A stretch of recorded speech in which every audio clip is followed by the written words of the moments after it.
क्या हालचाल बच्चे, कैसे हो? Good morning. मकर संक्रांति गई है, आपको पता है, ठीक है ना? सब लोगों ने एंजॉय किया होगा। मेरे पास कुछ मैसेजेस आए थे बच्चों के, सर कंटेंट बेस्ड एक्सपेरिमेंट में कुछ स्कूल्स के अंदर क्रोमेटोग्राफी करवाया था। तो मैंने कहा ठीक है, चलो कोई बात नहीं, क्रोमेटोग्राफी का एक नया वीडियो बना लेते हैं। ठीक है, तो आज हम लोग क्रोमेटोग्राफी के लिए कुछ टॉपिक्स को देखते हैं, क्या क्या यूज़ करना है उसमें। सबसे पहले आ जाएगा एम, सेकंड आ जाएगा उसका मटेरियल रिक्वायर्ड, फिर बाद में थियरी के बाद में ऑब्जर्वेशन टेबल, प्रोसीजर, और लास्ट में छोटी मोटी कैलकुलेशंस हैं वो कर सकते हैं इसमें। बेटा वैसे तो आपकी बुक में 2 टाइप के क्रोमेटोग्राफी दे रखा होगा, लेकिन कुछ बच्चों ने बताया कि एक और हमारे करवाया है, तो उसको आप थोड़ा सा करवाइए। तो फर्स्ट जो रहेगा क्रोमेटोग्राफी वाला, वो separation of the pigments from the chlorophyll. ठीक है, क्लोरोफिल पिगमेंट्स को सेपरेट करना। आपको पता है क्लोरोफिल आपको 5 टाइप के होते हैं, A B C D E, जिसमें से फर्स्ट 2 जो रहते हैं उनके कलर्स होते हैं कौन से, ब्लू और ग्रीन और लाइट ग्रीन, और इसके बाद में अलग टाइप के पिगमेंट्स रहेंगे जिसमें वायलेट हो गया या फिर रेड हो गया, जिनको कैरोटीन पिगमेंट्स के नाम से जानते हैं, वो आपका क्लोरोफिल के बारे में रहेगा। फिर सेकंड आयंस को सेपरेट करना, जैसे कॉपर आयन हो गया या फिर और भी कोई आयंस है सोल्यूशन में से सेपरेट करना, तो रहता है। और एक होता है आपका पेन, होता है ना पेन, जिससे आप लिखते हो, उस पेन की इंक के अंदर से डाई पार्टिकल को सेपरेट करना। ठीक है ना? तो चलिए आज हम एक थर्ड टाइप का एक्सपेरिमेंट है जो मैंने अभी बताया था। थर्ड वाला कौन सा है? डाई जो है पेन के इंक की सेपरेट करनी है। ठीक है बेटा, तो उसके लिए आज का एम है हमारे पास में, क्या है एम? एम लिख देते हैं कि to separate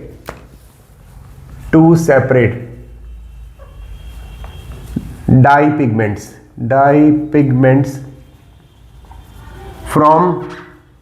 from given ink, ये है हमारे पास में।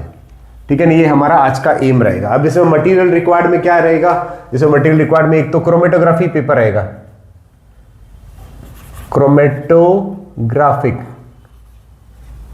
ग्राफिक पेपर रहेगा, पेपर हो गया। फिर बाद में सॉल्वेंट रहता है या सोल्यूशन रहता है, सोल्यूशन रहेगा। बाकी बीकर वगैरह वो तो सब है, ये 2 मेन चीजें हैं। बाकी बीकर वगैरह तो आप देख करके लिख सकते हो, जो भी चीजें रहेगी इसमें क्या क्या करना है इसमें। इसके बाद में थियरी है, ठीक है ना, ये तो मटेरियल रिक्वायर्ड हो गया। और इसके बाद में आपका आ जाएगा थियरी। अब थियरी में क्या चीज है, देखिए डाई के पार्टिकल्स जो रहते हैं वो वैसे तो स्टेशनरी फेज में रहते हैं, लेकिन जब आप उसको सोल्यूशन में डिप करते हो तो सोल्यूशन उसको ऊपर की तरफ लेकर के जाएगा और डाई के पार्टिकल वैसे सेपरेट हो जाएंगे। ये इसका थियोरेटिकल पोर्शन हो जाता है इसमें। यानी कलर्ड पिगमेंट इनिशियली वर स्टेशनरी और फिर बाद में they will start moving in the solution. ये इसकी छोटी मोटी थियोरी है इसके अंदर। अब इसका प्रोसीजर क्या है, अब वो प्रोसीजर तो पूरा लिख नहीं पाऊंगा मैं, आपको पूरा एकदम डिफरेंट वे से बता देता हूं। तो सबसे पहले आप बात करेंगे बेटा, एक क्रोमेटोग्राफी पेपर आपको लेना है। ठीक है ना, इतना बड़ा क्रोमेटोग्राफी पेपर लिया जाएगा। ठीक है, उस क्रोमेटोग्राफी की जो एवरेज लेंथ जनरली होती है 15 से 17 सेंटीमीटर, अपन ले लेते हैं इसमें 17 सेंटीमीटर इसकी लेंथ ले ली क्रोमेटोग्राफी पेपर की। अब आपको करना क्या है, यहां से जस्ट 1 सेंटीमीटर ऊपर एक हल्के हाथ से, बिल्कुल लाइट हैंड से, पेंसिल से एक लाइन बनानी है। और अगर इच्छा हो तो आप सेंटर में भी एक लाइन बना दो। This is made by the pencil. ठीक है ना? अब करना क्या है, आप सेफर साइड के लिए आप 2 अलग अलग कलर के इंक के पेन्स ले लीजिए। एक आपने यहां पे डॉट लगाना है, फर्स्ट थोड़ा बड़ा डॉट लगाना है, और दूसरा जो है डॉट यहां पे साइड में आप लगा सकते हैं। इसमें 2 इंक लेंगे कि मान लो एक इंक का अगर पिगमेंट सेपरेट हो गया तो बढ़िया है, और अगर नहीं हुआ तो फिर क्या करोगे। कभी कभार ऐसा होता है पेन के अंदर इंक इतनी जिद्दी होती है कि वो ऊपर नहीं चढ़ पाती। ठीक है ना, इसलिए हम लोग क्या करते हैं, 2 कलर के पेन ले लेते हैं इसमें, ताकि किसी एक का तो आएगा, ये चीज रहेगा। ये हो गया हमारा क्रोमेटोग्राफी पेपर तैयार।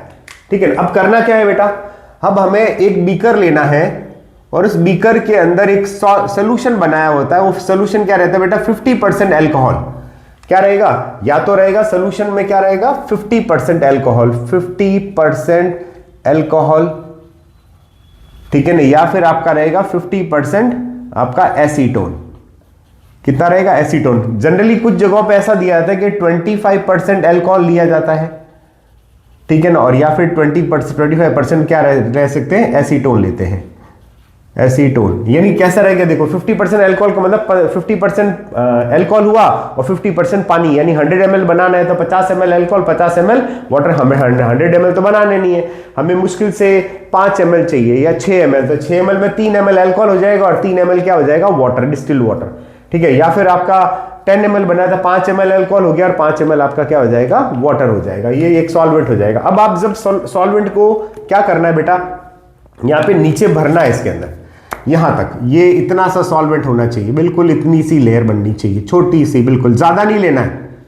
ठीक है ना, ये ज्यादा नहीं लेना, ये क्या हो जाएगा आप लोगों का सॉल्यूशन, यानी अल्कोहल का, अल्कोहल और कीटोन, कीटोन सॉल्यूशन लिया आपने। ठीक है बेटा, ये ध्यान रखना। ये बीकर हो गया। फिर आप इस क्रोमेटोग्राफी पेपर को लेकर के इसमें डिप करना है। अब डिप करने के लिए क्या करोगे बेटा, आपने डिप करने के लिए ये क्रोमेटोग्राफी पेपर मैं यहाँ पे ये डिप कर देता हूँ इसमें, ये मैंने डिप कर दिया साहब, ये क्रोमेटोग्राफी पेपर यहाँ पे डिप कर दिया। ये ध्यान देना है इसमें, ये लाइन थोड़ी सी वापस बना लेते हैं। ठीक है, क्रोमेटोग्राफी पेपर। अब कैसे डिप करना है जरा ध्यान देना कि जो ये लाइन थी, ये कौन सी वाली, ये रेफरेंस लाइन है यहाँ पे, ठीक है ना, ये वाली जो लाइन बात करो यहां से यहां तक की, ठीक है ना, ये लाइन यहां होनी चाहिए इसके ऊपर, आप देख रहे हो, ये वाली लाइन यहां तक रहनी, यानी आपका जो रेफरेंस लाइन है उसके नीचे ये सोल्यूशन रहना चाहिए, बीच में गैप रहना चाहिए। ठीक है ना, ऐसा नहीं कि आपने इतना सोल्यूशन भर दिया और ये लाइन जो है आपकी पूरी उसमें डिप हो गई। It should not be like this. ठीक है, ये इस हिसाब से होना चाहिए। और डाई के पिगमेंट आपको पता ही है, इस साइड में आपने क्या लगा दिया, ग्रीन कलर ले लिया है और उधर क्या ले लिया आप लोगों ने, रेड कलर ले लिया। ठीक है बच्चा, और इसको छोड़ देना अनडिस्टर्ब, बीकर छोटा लेना है और वो पेपर लेकर के सीधा उसमें डिप कर देना है, ऐसे ऐसे छोड़ देना है। ठीक है, इसको टच नहीं करना है, थोड़ी देर 10 मिनट तक छोड़ोगे, तो छोड़ने के बाद में आप देखोगे ये जो डाई के पिगमेंट से ऊपर की तरफ मूव करेंगे। ठीक है ना, और सोल्यूशन भी मूव करेगा। तो मैं एक काम करता हूं, सोल्यूशन की जो लेंथ है, अब सोल्यूशन यहां तक मूव कर गया, चलो हमारा जो सोल्यूशन है यहां तक मूव कर गया। ठीक है, ठीक है, 10 मिनट बाद की बात कर रहा हूं। और जो ये ग्रीन कलर वाला है वो यहां पे मूव कर गया, यहां पे इस पर्टिकुलर जगह पे यहां तक मूव कर गया। अंडरस्टूड, इसमें 2-3 पिगमेंट हो सकते हैं। और रेड वाला जो हुआ वो सपोज आपका यहां तक हो गया, रेड के अंदर भी 2-3 पिगमेंट हो सकते हैं, वो यहां तक मूव हो गया। ये डिपेंड करता है कि आपने इंक कौन सी ली है, कुछ भी हो सकता है इसमें। एक इंक लेते हो, सपोज जैसे ब्लैक लिया तो उसमें येलो कलर भी आ सकता है, आपका ब्राउन कलर, ब्लू कलर भी आ सकता है, वायलेट कलर भी आ सकता है। कोई भी 2 पिगमेंट आप लोगों को सेलेक्ट करना है इसमें, कोई भी 2 डाई है वो सेलेक्ट करनी है। ठीक है, नहीं ध्यान रखना है। इसी में एक ही लाइन में 2 कलर हो सकते हैं। ठीक है ना, ये तो मैंने बनाया है कि सपोज जैसे रेड के अंदर आपका थोड़ा सा ये ब्लू कलर आ गया, यहां तक ये ब्लू आ गया सपोज यहाँ पे, और ग्रीन कलर अंदर सपोज जैसे ये आपका थोड़ा सा ब्लैक आ गया, कुछ भी ले सकते हैं इसमें। ठीक है ना, ये ध्यान रखना है। फिर आप क्या करोगे, इस क्रोमेटोग्राफी पेपर को बाहर निकालोगे, और बाहर निकालने के बाद में आपको करना क्या है, देखिए ये आपका सॉल्वेंट हो गया, यहां तक आपका सॉल्वेंट चढ़ा था, यहां से लेकर के ये यहां तक ले लो, इसको अपन क्या बोलते हैं, distance travelled bye solution, not solvent, solution. ठीक है, गीला हो जाएगा। ठीक है, फिर इसके बाद में आप देखोगे कोई डाई 1 ले लेते हैं, सपोज जैसे ये वाली ब्लू कलर वाली डाई यहां तक पहुंची है थोड़ी सी, ठीक है ना, और आपका जो रेड कलर वाली है कोई भी डाई जो है वो यहां पे पहुंची है सपोज यहां तक, ठीक है ना, थोड़ा नीचे ले लेते हैं इसके अंदर। तो आप क्या करोगे, और ये आपका मेन जो डाई के पॉइंट्स थे, तो आप क्या करोगे, यहां एक लाइन ड्रॉ करोगे, ठीक है, और यहां से लेकर के यहां तक आप एक डिस्टेंस देखोगे, तो आप क्या लिखोगे कि डिस्टेंस ट्रेवल्ड बाय डाई, ये कौन सी डाई हो जाएगी, ब्लू डाई, इसको अपन ले लेते हैं ए नंबर, डाई ए। अंडरस्टूड, यहां तक का डिस्टेंस निकाल दिया। फिर आप एक और काम करेंगे कि ये जो एक और डाई है यहाँ पे, ये रेड वाली जो चढ़ी है, रेड वाली बनाया, ठीक है, इसको आप यहाँ पे डिस्टेंस मेजर कर लीजिए इसका, यहाँ तक इसके अंदर, तो ये क्या हो जाएगा, यहाँ से ले लीजिए, तो ये हो जाएगा डिस्टेंस, इसको आप ले लेते बी, तो डिस्टेंस ट्रेवल्ड बाय डाई कौन सी, बी हो जाएगी। ठीक है ना, ये आपको क्लियर हो गया ना। तो अब आप इसके बाद में आप क्या करेंगे, ऑब्जर्वेशन टेबल ड्रॉ करेंगे। अब ऑब्जर्वेशन टेबल ड्रॉ करने के लिए क्या करना है, एक छोटा सा एक ड्रॉ ऑब्जर्वेशन टेबल ले लीजिए, इसमें ले लीजिए सीरियल नंबर, ठीक है, आपका यहां पे आ जाएगा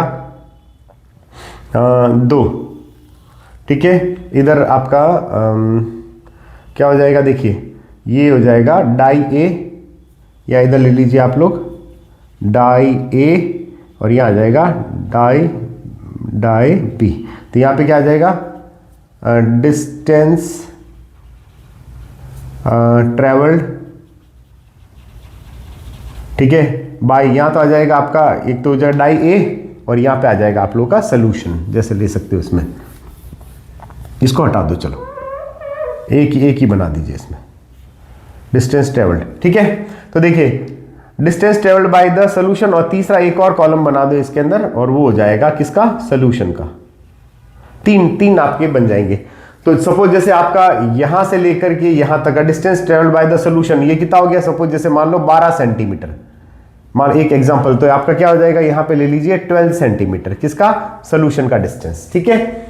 फिर आप बात करते हैं डिस्टेंस ट्रेवल बाय ए, यानी आपने रेड वाला निकाल दिया, तो रेड वाले का डिस्टेंस सपोज आ गया आपका, मान लो कितना, 7 सेंटीमीटर, अंडरस्टूड। और तो आप यहां लिखोगे distance travelled by the A is 7 centimetre हो गया, राइट। और वैसे अगर आप लोगों ने बी का निकाला है, तो बी की जो वैल्यू आएगी, सपोज जैसे मान लो आपके आ गई 4 सेंटीमीटर, कितनी ट्रेवल कर ली, 4 सेंटीमीटर, ये अपन ऑब्जर्वेशन पे लेके चलते हैं, ये कितना हो जाएगा 4 सेंटीमीटर, ये आपकी ऑब्जर्वेशन टेबल बन जाएगी। तो डाई ए का distance travel 7 centimetre, dye B का डिस्टेंस ट्रेवल 4 सेंटीमीटर, डाई अपना सोल्यूशन का कितना हो जाएगा 12 सेंटीमीटर, ठीक है। तो ये हमारा जो ऑब्जर्वेशन टेबल है। इसका अगले वाला टॉपिक जो अगर बोलते हैं कि निकालो, तो इसमें इसी एम में आप ऐड कर सकते हो, to separate dye pigment from the given ink and calculate RF value, retarding factor value of each component, ये हो सके, ये सेकेंड वाला क्वेश्चन है। तो इसके लिए क्या करोगे बेटा, उसके लिए हमारे पास में एक फॉर्मूला है, उसको फॉर्मूले को यूज करना, क्या है, देखिए आरएफ वैल्यू, आरएफ ऑफ किसका, ए का निकालते हैं। कैसे निकालोगे, देखो distance travelled by dye A divided by distance travelled by किसका, सोल्यूशन। तो कितना हो जाएगा बताओ मुझे, ए का कितना था आपका 7 सेंटीमीटर डिवाइडेड बाय 12, इसको डिवाइड करते हैं अभी 2 मिनट बाद में। फिर आप निकालोगे आर एफ ऑफ बी, यानी आर एफ ऑफ बी अपन करेंगे, कैसे करेंगे इसके अंदर, जैसे 7 तो R F B is equal to distance travelled